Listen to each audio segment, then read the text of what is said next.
Bonjour, bienvenue dans ma bibliothèque. Nous sommes à Montréal le 10 septembre 2013. Mon nom est Bruno Lalonde.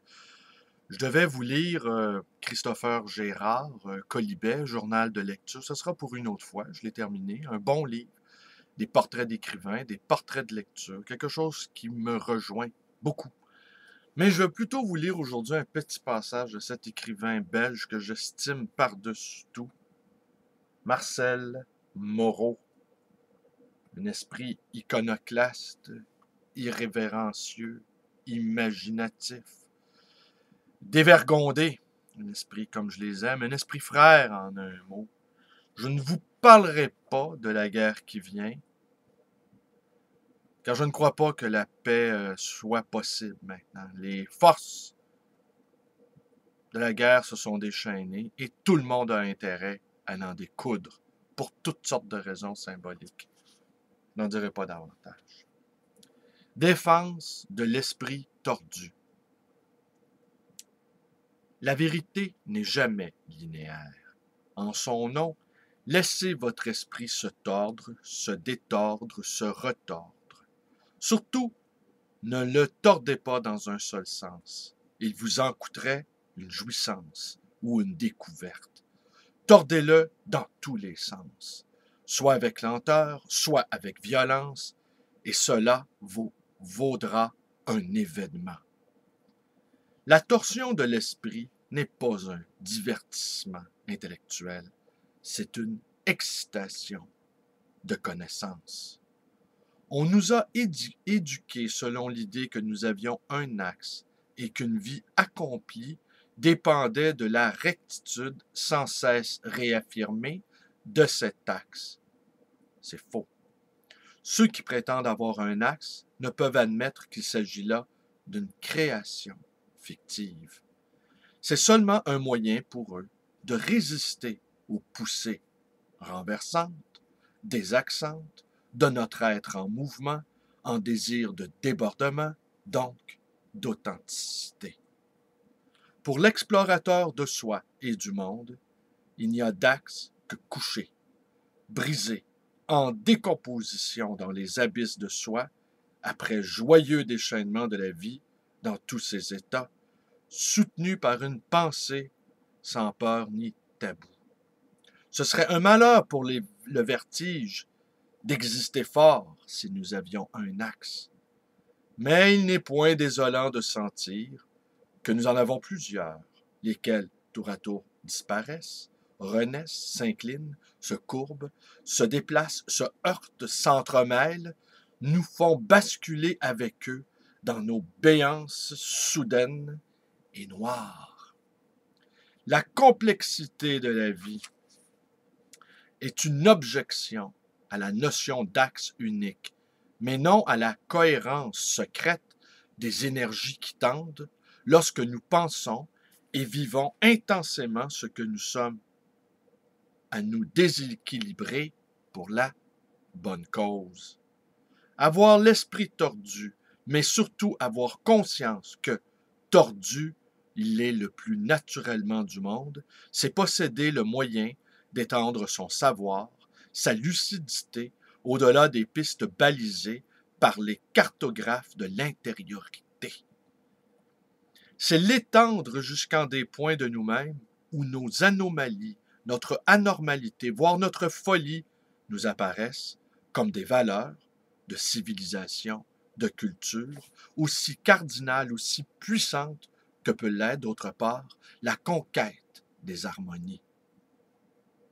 Elles s'inscrivent dans l'histoire de l'homme, que l'on se tourne vers son antiquité ou que l'on se propulse vers son devenir. Éternel ou fini, l'homme lui-même n'est compréhensible qu'en tant qu'il est fondamentalement tordu et sans le savoir et sans vouloir le savoir.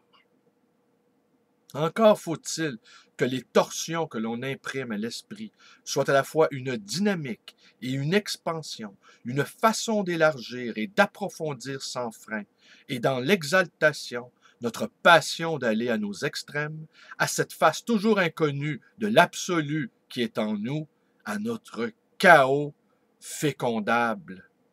car rien n'est plus préjudiciable à l'esprit tordu que de se subir, passif, aveugle, résigné, comme tordu. C'est alors qu'il se livre, imbécilement triste, au danger de la monotonie, des idées fixes, des gyrations stériles, dans son univers de tordu. L'esprit tordu, c'est un des privilèges qu'accorde la profusion de notre être, notre monstrueux gisement, à notre envie d'en approcher, du plus près qu'il est possible, la plénitude.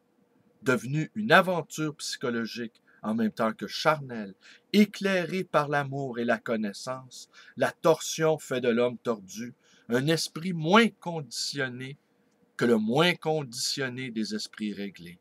Sa désaxation, ses déformations dans leur superbe et avide renouveau, c'est cela même qui lui ouvre grand le champ de sa vérité. Et l'habitude à dire sur le monde et sur les hommes, avec son esprit tordu, des choses auxquelles la vérité des esprits méthodiques ne peut atteindre par les voies qui sont les leurs. Si nous voulons qu'un bâton nous apparaisse droit dans l'eau, nous devons le plier avant de l'y jeter. C'est affaire d'illusion d'optique, mais c'est un mensonge plus grave que l'on se fait à soi-même et aux autres de croire que nous pouvons accéder à une pensée libre sans passer par ce qui la justifie d'être convulsive. Ben voilà, hein? Avoir l'esprit tordu, défense de l'esprit tordu. Évidemment, il y a des esprits si tordus qui, eux, sentent le besoin de mettre de l'ordre partout où il n'y en a pas, de donner un sens a posteriori à ce qui arrive.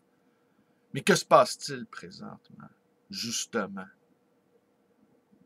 Nous sommes en voie de retrouver une partie de cet esprit tordu dans ce qu'il y a de plus funeste, je pense.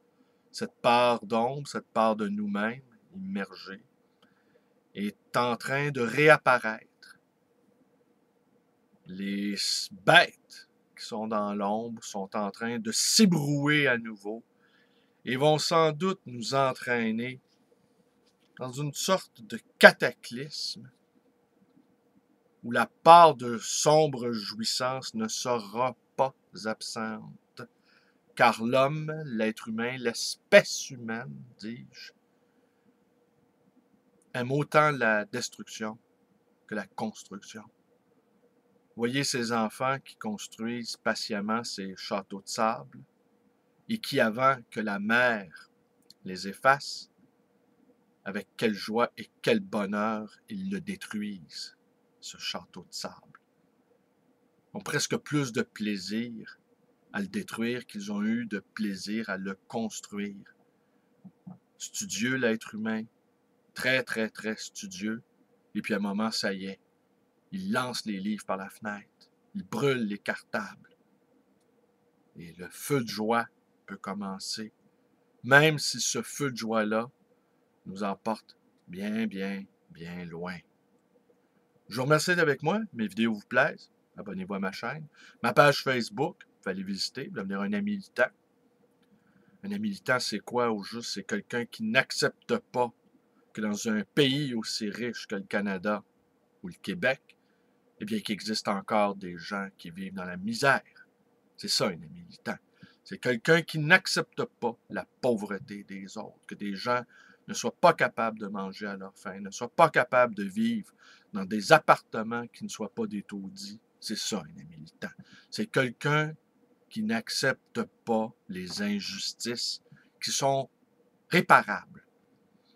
On ne parle pas du sort de la vie, là, ou du hasard. On ne parle pas de ça. Là. On parle des injustices causées par le système social. Cela, on peut se battre. On peut devenir un ami lisant aussi. Des gens qui ont besoin simplement d'entendre des lectures ou de continuer à rêver dans ce monde de plus en plus difficile. Et vous pouvez me téléphoner dans le 514-736-0999.